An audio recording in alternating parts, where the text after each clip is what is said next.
Hello student, हम देख रहे हैं कक्षा 10 की पाठ्य पुस्तक सनशाइन में दिए गया पाठ दूसरा, जिसका नाम है सपनों के से दिन। और आज हम देखेंगे इस पाठ का भाग तीसरा। भाग 2 में हमने देखा कि लेखक को अपना स्कूल जाना अच्छा नहीं लगता, क्योंकि एक तो नई कक्षाओं में जाने का कोई उत्साह ही नहीं रहता। ना तो उनके पास नई पुस्तकें थी, न नई कॉपियाँ थी। लेखक को तो अपनी सारी पढ़ाई पुरानी पुस्तकों के जरिए ही पूरी करनी पड़ी, जिसमें से आने वाली गंध लेखक को बिल्कुल पसंद नहीं थी। दूसरा, पिछली कक्षा में जो अध्यापक उनको पढ़ाते थे, वही अध्यापक उनको अगली कक्षा में भी पढ़ाया करते, जिसकी वजह से पहले से ही उन अध्यापकों के पढ़ाने का तरीका, उनकी डांट फटकार और मार का भय उन्हें नई कक्षा में जाने का कोई उत्साह ही नहीं दिलाता था। यहाँ लेखक ने अपने 2 अध्यापकों के बारे में बतलाया है। एक है उनके स्कूल के प्रधानाचार्य अर्थात हेडमास्टर मदन मोहन शर्मा जी, और दूसरे हैं पीटी मास्टर अर्थात मास्टर प्रीतम चंद। दोनों का स्वभावगत गुण बिल्कुल एक दूसरे से विपरीत था। जहाँ शर्मा जी बहुत ही कोमल हृदय थे, जो बच्चों को ना तो कभी डांटते थे और ना ही कभी मारते थे, उसके विपरीत मास्टर प्रीतम चंद जी को ऐसा लगता था कि बच्चों को अनुशासन में रखने के लिए उनको डांट फटकार और मार की ही ज़रूरत है, उसके बिना बच्चे अनुशासन में नहीं रहते। तो इन्हीं सब बातों की वजह से उन्हें स्कूल जाना कुछ खास अच्छा नहीं लगता था। तो चलिए देखते हैं आज का भाग। वैसे तो लेखक को स्कूल जाना बिल्कुल अच्छा नहीं लगता था, परंतु कभी कभी इन सभी स्थितियों के बावजूद भी उन्हें स्कूल जाना अच्छा भी लगने लगता। और वो समय होता था जब स्कूल में स्काउट एंड गाइड का अभ्यास किया जाता। यही वो एक समय था जब सारे बच्चों को समान वर्दी अर्थात स्काउट एंड गाइड के पोशाक दी जाती थी, पैरों में साफ सुथरे बूट दिए जाते थे, साफ सुथरी यूनिफॉर्म वो पहनते थे। और उस समय मास्टर प्रीतम चंद के निगरानी में स्काउटिंग का अभ्यास करना सभी बच्चों को बहुत अच्छा लगता। लेखक कहते हैं कि जब स्काउटिंग का अभ्यास करवाते समय पीटी साहब नीली पीली झंडियाँ हाथों में पकड़ाकर 1 2 3 कहते, झंडियाँ ऊपर नीचे दाएं बाएं करवाते, तो हवा में लहराती और फड़फड़ाती झंडियों के साथ खाकी वर्दियों तथा गले में 2 रंगे अर्थात 2 रंग के रुमाल लटकाए हम सब बच्चे अभ्यास किया करते। ये वही समय होता था जब इस अभ्यास के समय कोई भी बच्चा जरा से भी चूक नहीं करता था। बिल्कुल मास्टर प्रीतम चंद जी के हर कही गई बात के अनुसार वो सारा अभ्यास सही सही करते। और ऐसे में लेखक कहते हैं कि हम कोई गलती न करते तो अपनी चमकीली आंखें हल्के से झपकाते। मास्टर प्रीतम चंद कहते, शाबाश, वेल बिगिन अगेन, 1 2 3 3 2 1। उनका एक शाबाश उस समय सारे बच्चों को ऐसा लगता मानो जैसे किसी फौज के सभी तमगे अर्थात मेडल जीत लिए हो। कभी कभी यही शाबाश सभी मास्टरों की ओर से हमारी सभी कॉपियों पर साल भर की लिखी गुड्डो अर्थात यहाँ गुड़ का ये बहुवचन है से भी अधिक मूल्यवान लगने लगता। ऐसा क्यों? क्योंकि मास्टर प्रीतम चंद कभी भी बच्चों की तारीफ नहीं करते थे, हर समय उन्हें धुड़कियाँ देते, हर समय उनको गुस्सा करते, उनकी पिटाई करते। और ऐसा व्यक्ति, ऐसा अध्यापक जब बच्चों की अच्छे कार्य करने पर उन्हें शाबाश कहता, तो उनकी एक शाबाश बच्चों को साल भर में अध्यापकों के द्वारा दिए गए गुण एक तरफ और मास्टर प्रीतम चंद जी के द्वारा बोला गया शाबाश, यह एक वर्ड, एक शब्द उन्हें बहुत अधिक मूल्यवान लगता। क्योंकि जब ऐसा अध्यापक जब तारीफ करता है तो बहुत ही अच्छा लगता था और उन्हें ऐसा लगता मानो उन्होंने फौज के कोई एक बहुत बड़ा तमगा अर्थात मेडल ही जीत लिया हो। लेखक कहते, कभी ऐसा भी लगता कि कई साल की सख्त मेहनत से प्राप्त की पढ़ाई से भी पीटी साहब के डिसिप्लिन में रहकर प्राप्त की गुडविल बहुत बड़ी थी। परंतु यह भी एहसास रहता कि जैसे गुरुद्वारे का भाई जी कथा करते समय बताया करता कि सती गुरु अर्थात सदगुरु के भय से ही प्रेम जगता है, ऐसे यह ही पीटी साहब के प्रति हमारी प्रेम की भावना जग जाती। अर्थात यह ऐसा भी है कि आपको रोज फटकारने वाला कोई अपना यदि साल भर के बाद एक बार शाबाश कह दे तो यह चमत्कार सा लगने लगता है। हमारी दशा कुछ ऐसे ही हुआ करती थी। ये भावना बच्चों के मन में उस समय मास्टर प्रीतम चंद के शाबाश इस एक वर्ड को सुनने के बाद होती थी। लेखक आगे बताते हैं कि हर वर्ष अगली श्रेणी में प्रवेश करते समय अर्थात आगे की क्लास में जाते समय मुझे पुरानी पुस्तकें मिला करती। कैसे? तो उनके हेडमास्टर शर्मा जी उस समय एक लड़के को उसके घर जाकर पढ़ाया करते थे। वे बड़े ही धनाढ्य लोग थे।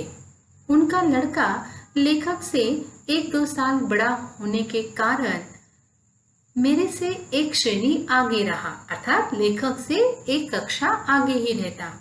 और हेडमास्टर साहब हर साल अप्रैल में जब पढ़ाई का नया साल आरंभ होता तो शर्मा जी उनकी 1 साल पुरानी पुस्तकें ले आते। अब लेखक के घर में किसी को भी पढ़ाई में बिल्कुल दिलचस्पी नहीं थी। लेखक कहते हैं, यदि नई किताबें लानी पड़ती तो शायद इसी बहाने उसकी पढ़ाई 3री या 4थी कक्षा में ही छूट जाती, क्योंकि उस समय पुस्तकें ज़्यादा महंगी नहीं थी। तब तो 1-2 रुपए में आ ही जाती थी, परंतु घर की हालात इतने खराब थे कि उस समय लेखक की पढ़ाई पर 1-2 रुपया खर्च करना भी मुश्किल हो जाता। इसीलिए उनके हेडमास्टर जी के कारण उनकी पढ़ाई कभी रुकी नहीं।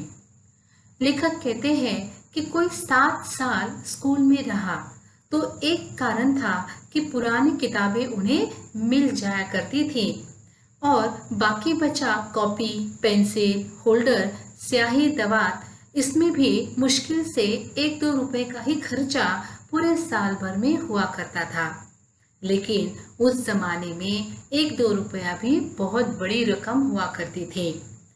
1 रुपए में घर में उस समय 1 सेर घी आया करता और 2 रुपए की 1 मन गंदम अर्थात गेहूं या अनाज आया करता था।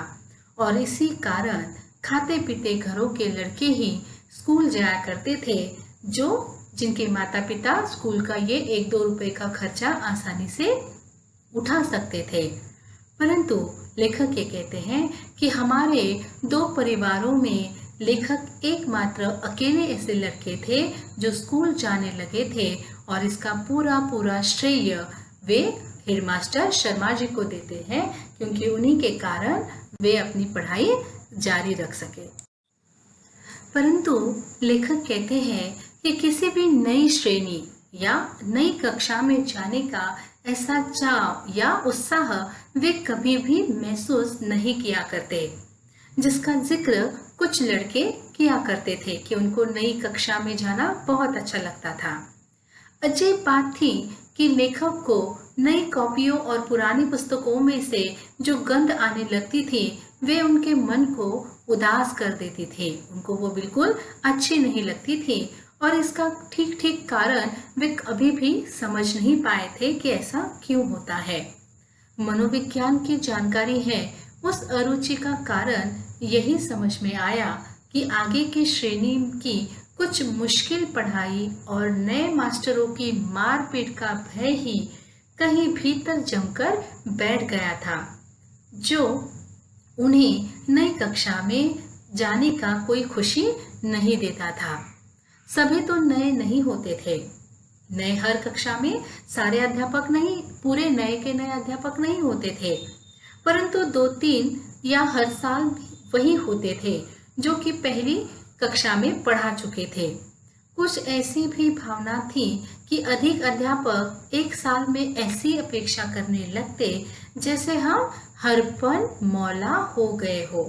हरफन मौला अर्थात पारंगत। मतलब पिछली कक्षा में आपको पढ़ाया, इसका मतलब वो बात, वो विषय, वो टॉपिक आपने बहुत अच्छे से पढ़ लिया, अब आपको वो उसको दोबारा अगली कक्षा में दोहराना नहीं है, ऐसा वह समझने लगते।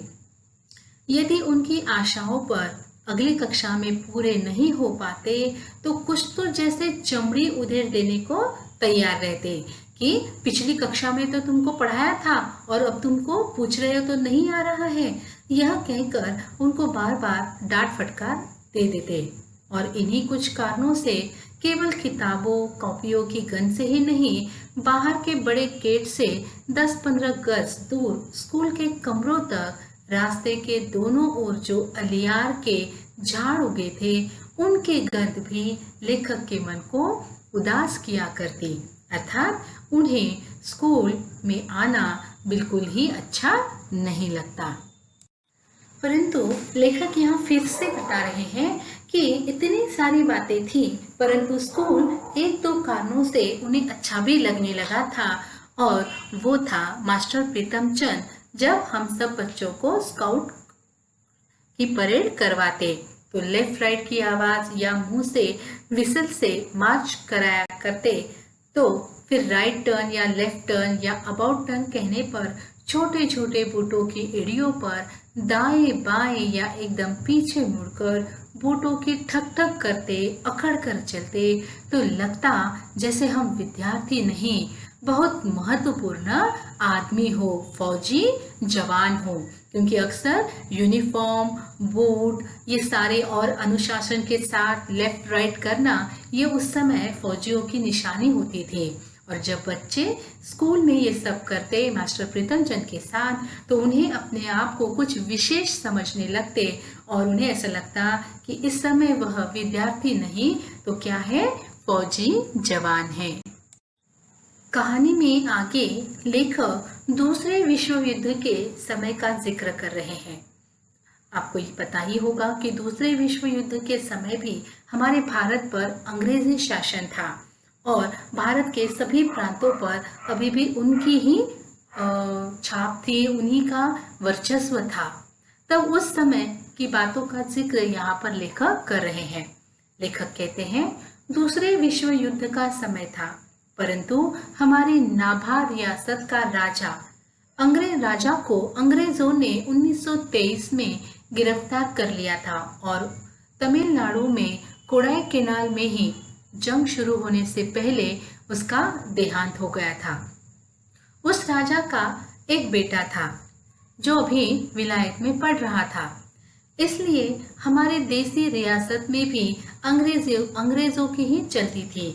फिर भी राजा के न रहने से अंग्रेज हमारी रियासतों के गांवों से जबरन भर्ती नहीं कर पाए थे, क्योंकि उस समय दूसरा विश्व युद्ध शुरू हो गया था और अंग्रेजों को अपनी सेना में सिपाहियों की जरूरत थी। ऐसे में उन्होंने जबरन यानी जबरदस्ती भारतीय लोगों को अपनी सेना में भर्ती करवाना शुरू कर दिया। परंतु उन्होंने देखा कि नाभा रियासत के लोग कुछ इच्छुक नहीं दिख रहे हैं फौज में भर्ती होने के लिए। तब उन्होंने उन लोगों को फौज में भर्ती होने के लिए आकर्षित करने के लिए काफी कुछ योजनाएं उन्होंने बनाई। वे लोगों को फौज में भर्ती करने के लिए जब कुछ अफसर वहां पर आते तो उनके साथ कुछ नौटंकी वाले लोग भी, अर्थात नाच गाना करने वाले लोग भी हुआ करते। वे रात को खुले मैदान में शामियाने लगाकर लोगों को फौज के सुख सुविधाएं और आराम के बारे में बताते, कुछ बहादुरी के दृश्य दिखाकर उनको आकर्षित किया करते कि अगर तुम फौज में भर्ती हो जाओगे तो तुम्हारी जिंदगी बहुत अच्छे से कटेगी। लोगों को फौज में भर्ती करवाने के लिए उन्होंने एक गाना भी बनवाया था जो नौटंकी वाले अपने अंदाज में गाया करते थे। लेखक को इस समय एक गाना अभी भी याद है। कुछ मस्खरे अजीब सी वर्दियां पहने और अच्छे बड़े फौजी बूट पहने नौटंकी वाले गाया करते, भर्ती हो जा रे रंगरूट। रंगरूट अर्थात फौज में भर्ती होने वाला व्यक्ति। तो भर्ती हो जा रे रंगरूट, भर्ती हो जा रे, अठे मिले टूटे लीतर। अठे यानी यहाँ, लीतर यानी फटे पुराने कपड़े। अगर तुम यहाँ रहोगे तो तुम्हें क्या मिलेंगे? फटे पुराने कपड़े। उठे मिलेंगे बूट, अर्थात अगर तुम फौज में भर्ती हो जाओगे तो तुम्हें पहनने के लिए सूट बूट मिल जाएगा।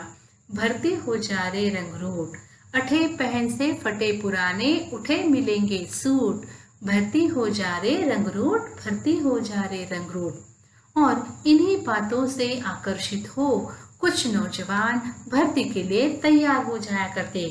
कभी कभी हमें भी महसूस होता कि हम भी फौजी जवानों से कम नहीं हैं, जब धोबी की धुली वर्दी और पॉलिश किए बूट और जुराबों को पहने जब हम स्काउटिंग की परेड करते तो लगता हम भी फौजी ही हैं।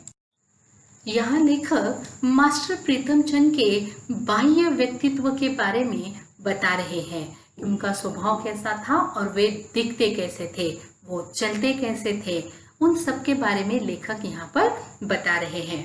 लेखक कहते हैं, मास्टर प्रीतम चंद को स्कूल के समय में कभी भी हमने मुस्कुराते या हंसते न देखा था।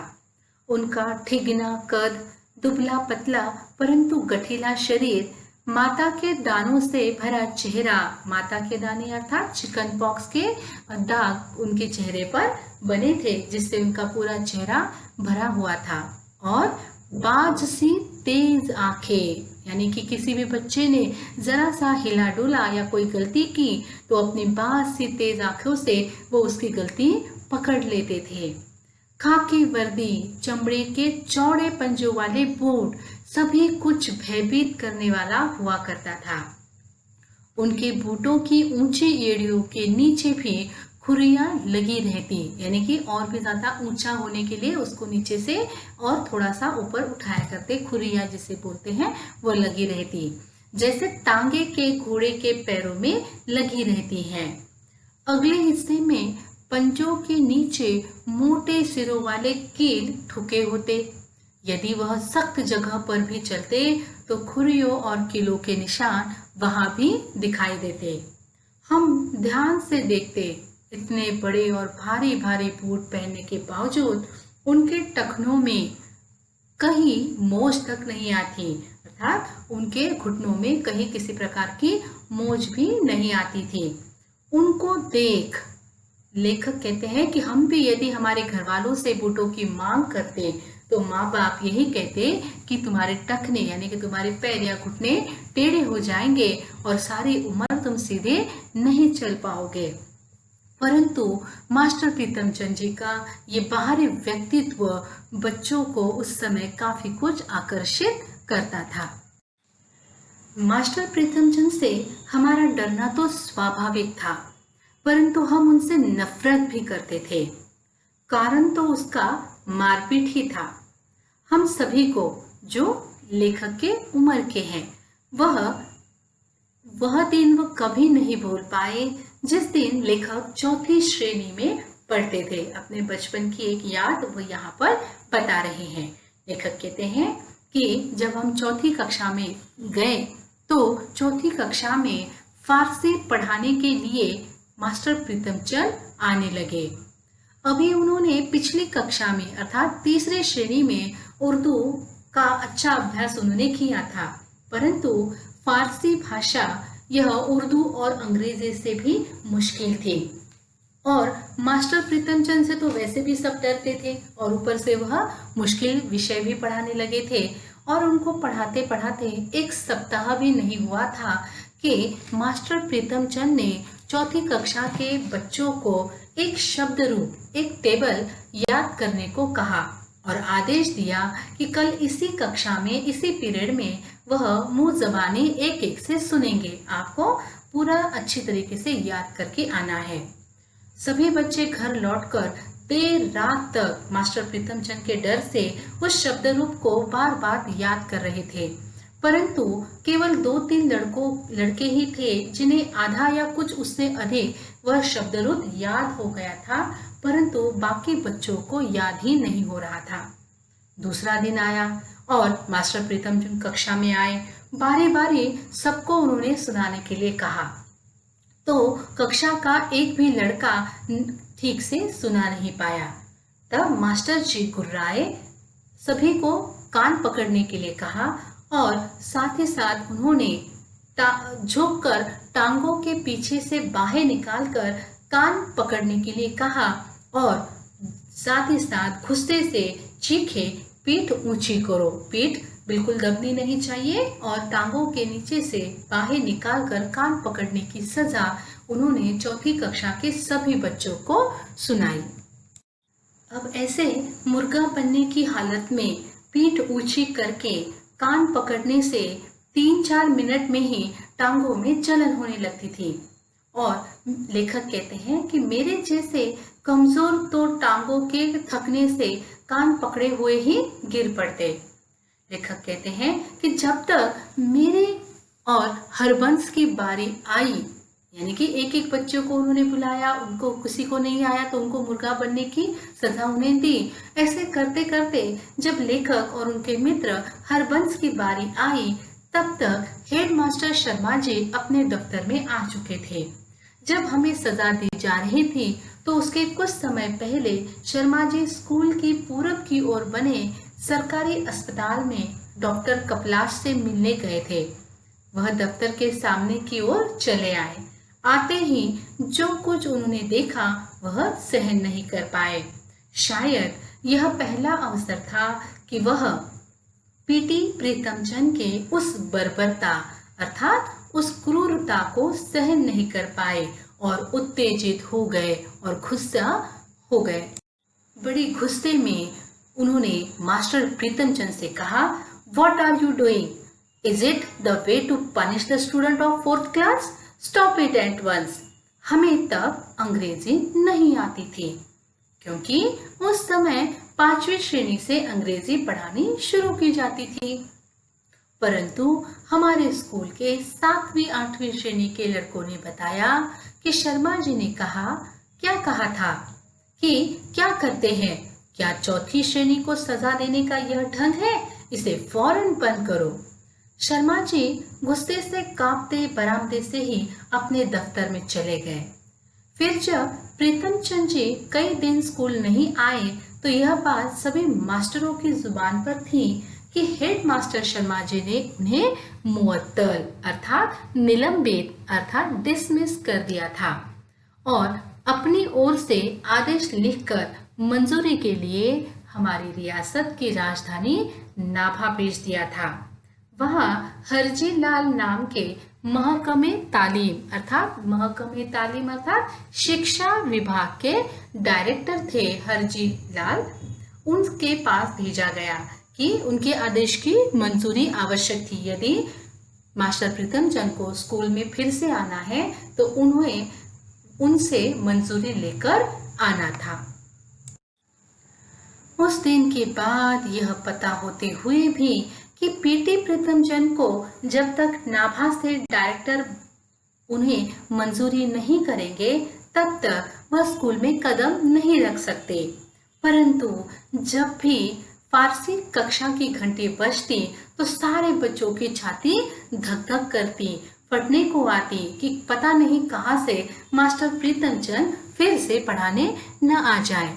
परंतु जब तक शर्मा जी स्वयं या कोई मास्टर नौहरी या राम जी कमरे में फारसी पढ़ाने न आ जाते तब तक पूरी कक्षा के बच्चों के चेहरे मुरझाए रहते। फिर कई सप्ताह तक पीटी मास्टर स्कूल नहीं आए। पता चला कि बाजार में एक दुकान के ऊपर उन्होंने जो छोटी छोटी खिड़कियों वाला चौबारा अर्थात छोटा सा घर किराए पर ले रखा था, वही आराम से रह रहे थे। कुछ 7वीं 8वीं के विद्यार्थी हमें बताया करते कि उन्हें मुअत्तल होने की रत्ती भर भी चिंता नहीं थी। उनको बिल्कुल अफसोस नहीं हुआ था कि उन्हें स्कूल से निकाल दिया था।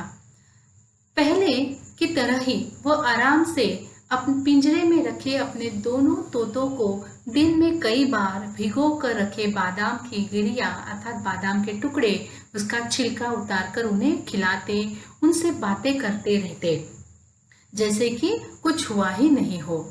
उनके वे तोते हमने भी कई बार देखे। आते जाते स्कूल के बच्चे उसी रास्ते से गुजरते और बार बार मास्टर प्रीतमचंद के घर की खिड़की की ओर देखते, उन तोतों की ओर देखते। हम उन लड़कों के साथ उनके चौबारे में गए थे, जो लड़के पीटी साहब के आदेश पर उनके घर में काम करने जाया करते। परंतु लेखक कहते हैं कि हमारे लिए यह चमत्कार ही था कि जो प्रीतमचंद बिल्ला मार मार कर हमारे चमड़े तक उधेड़ देते थे, वह अपने तोतों से मीठी मीठी बातें कैसे कर लेते थे। क्या तोतों को उनकी दहकती भूरी आंखों से भय नहीं लगता था? लेखक कहते हैं हमारी समझ में ऐसी बातें तब भी नहीं आ पाती थी, बस एक तरह से इन्हें अलौकिक ही मानते थे कि एक इंसान जिसे सब डरते थे, परंतु उसके हृदय में पक्षियों के प्रति इतना प्रेम भी छुपा है कि वह पक्षियों के लिए बातें करने के लिए मीठी मीठी जुबान में बात भी कर सकता है। मास्टर प्रीतमचंद का ये रूप भी लेखक के लिए बड़ा ही अलौकिक था। तो इस प्रकार लेखक ने अपने बचपन के दिनों के बारे में बहुत ही सुंदरता के साथ अपने बचपन के दिनों को यहाँ पर व्यक्त किया है। और लेखक कहते हैं ये सारे दिन, ये बचपन के सारे दिन कैसे हैं? सपनों के से दिन हैं। चलिए एक बार गौर करते हैं कि मास्टर प्रीतमचंद इस कैरेक्टर के बारे में इस कहानी में हमने देखा तो पीटी सर की चारित्रिक विशेषताओं के कौन कौन से पहलुओं को हमने इस पाठ में देखा। सबसे पहले हमारे सामने आता है एक कठोर अध्यापक का रूप। तो कठोर अध्यापक यानी क्या कि जो चौथी कक्षा के बच्चों को भी इतनी सख्ती से सजा दे सकता है। जो कक्षा चौथी के बच्चे बिल्कुल छोटे होते हैं, परंतु छोटे होने के बावजूद भी उन्होंने अपनी कठोरता के साथ उन्हें मुश्किल सजा सुनाई।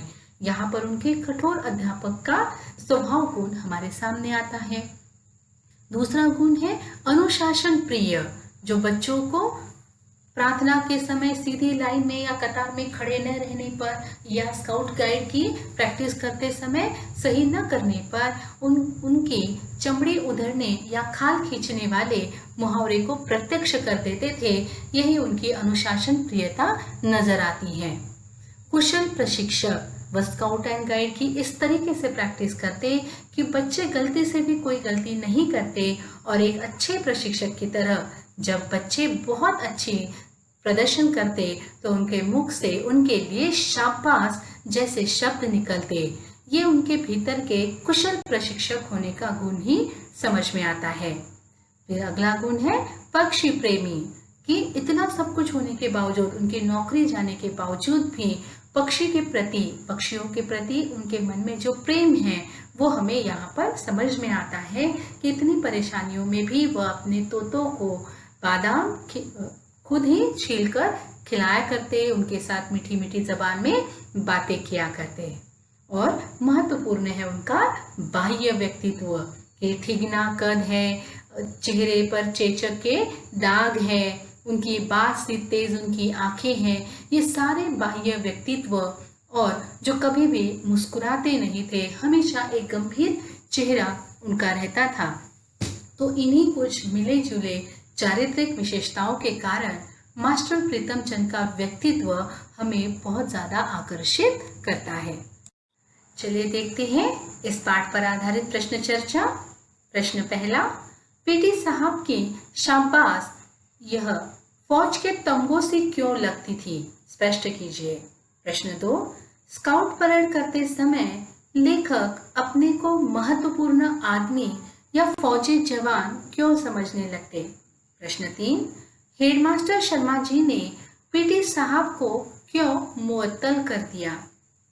प्रश्न 4, लेखक के अनुसार उन्हें स्कूल से भागे जाने की जगह न लगने पर भी कब और क्यों उन्हें स्कूल जाना अच्छा लगता।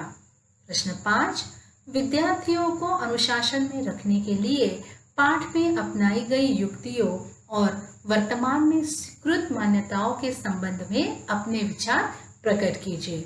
अर्थात इस पाठ में बच्चों को अनुशासन में रखने के लिए कई सारे बातें की गई है, परंतु क्या वर्तमान समय में स्कूल में इसी तरह की बातें की जाती हैं, इसी तरह के युक्तियाँ, इसी तरह की बातें अपनाई जाती हैं? ये आपको उन दोनों वर्तमान समय और पाठ में दर्शाई गई बातों का तुलना करते हुए इस प्रश्न का उत्तर लिखना है। आशा करती हूँ कि आप इन 5 प्रश्नों के उत्तर अच्छी तरीके से हल कर पाएंगे। धन्यवाद।